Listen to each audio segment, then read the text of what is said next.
Hi. ఒక అమ్మాయి పీరియడ్స్‌ని delay చేయటం వల్ల చనిపోయింది.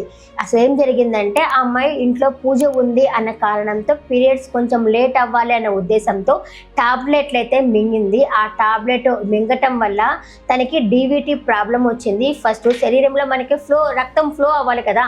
అలా అవ్వకుండా రక్తం ఒక ప్లేస్‌లో గడ్డగట్టింది. ఫస్ట్ కాళ్ళ నొప్పులతో స్టార్ట్ అయిందంట. ఆ తర్వాత శరీరం అంతటికీ వ్యాపించింది. వేసుకున్న తర్వాత ఒక నైట్ 2 గంటలు ఆ సమయంలో అయితే ఆ అమ్మాయికి బ్రీతింగ్ ప్రాబ్లం కూడా వచ్చింది. ఆ అమ్మాయిని హాస్పిటల్‌కి తీసుకున్నప్పుడు వెంటనే ఆ అమ్మాయి అయితే చనిపోవడం జరిగింది. చూసుకోండి, మీరు టాబ్లెట్లు వేసుకునేటప్పుడు ఆచారాలు ఇంపార్టెంట్ కాదు కదా! మనం బతుకుంటేనే కదా ఆచారాలు చేయడానికి. ముందు మనం బతకాలి కదా! అందుకని ఇలా లేట్ అవ్వడానికి టాబ్లెట్లు అయితే వేసుకోవద్దు. కొంచెం చూసి వేసుకోండి. అసలు వేసుకోవద్దు. అయితే అయింది. మనం బతుకుంటే రేపైనా వెళ్ళొచ్చు కదా! పూజకి వెళ్ళొచ్చు. మనం బతుకుంటే రేపైనా గుడికి పోవచ్చు కదా!